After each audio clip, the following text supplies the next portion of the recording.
વારંવાર ભગવાન વિષ્ણુએ કરેલું કપટ વિચારીને અત્યંત ક્રોધિતપણે ત્યાંથી વિષ્ણુ લોકમાં ગયા અને શ્રીહરિને માર્મિક કટુ શબ્દોમાં કહેવા લાગ્યા, હે વિષ્ણુ, તમે અતિ દુષ્ટ અને કપટી છો. તમે સમસ્ત જગતને મોહ પમાડનાર, માયાવી અને બીજાના ઉત્કર્ષને સહન નહીં કરનારા છો. તમારું અંતઃકરણ મલિન છે. એ જાણીને હું આજે તમને બ્રહ્મ તેજના બળથી શિક્ષા કરું છું, જેથી આવું કામ ફરી કરવા તમે તત્પર ન થાઓ. અને ક્રોધથી તપી રહેલા નારદ મુનિએ ભગવાન વિષ્ણુને શાપ આપ્યો, હે વિષ્ણુ, તમે સર્વને મોહ પમાડનારા છો, છતાં મને સ્ત્રી માટે ખૂબ વ્યાકુળ કરી દીધો છે. તમે મારી સાથે કપટ રચીને મને જે સ્વરૂપે બનાવ્યો હતો તે જ સ્વરૂપે તમે મનુષ્ય થાઓ અને તેના દુઃખ ભોગવો.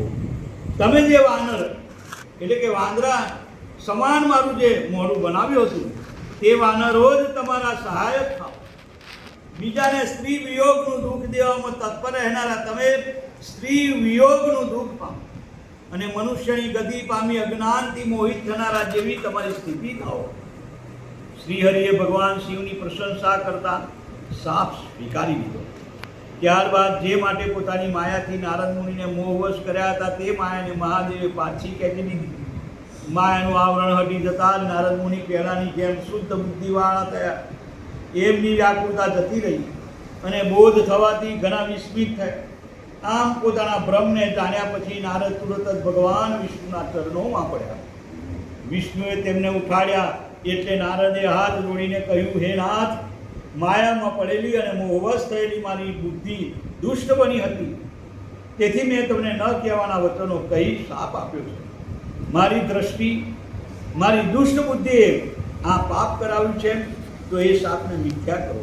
મને કોઈ પ્રાયશ્ચિત બતાવો જેનાથી મારા સર્વ પાપનો નાશ થાય. ભગવાન વિષ્ણુએ નારદ મુનિની બુદ્ધિ શુદ્ધ થયેલી જાણી કહ્યું, હે મુને, તમે હવે ઉદ્વેગ ન કરો. મદમાં મોહિત થયેલા તમે શિવની આજ્ઞા ન માની, તેમના વચનોને ગણકાર્યા નહીં, એટલા માટે શિવે તમને આ ફળ આપ્યું છે. વળી જે કંઈ બન્યું તે મહાદેવની ઈચ્છાથી જ થયું છે. ભગવાન શંકર જ સર્વના સ્વામી અને ગર્વનું ખંડન કરનારા છે. તમે હવે સઘળા સંશયને ત્યજી નિરંતર ભગવાન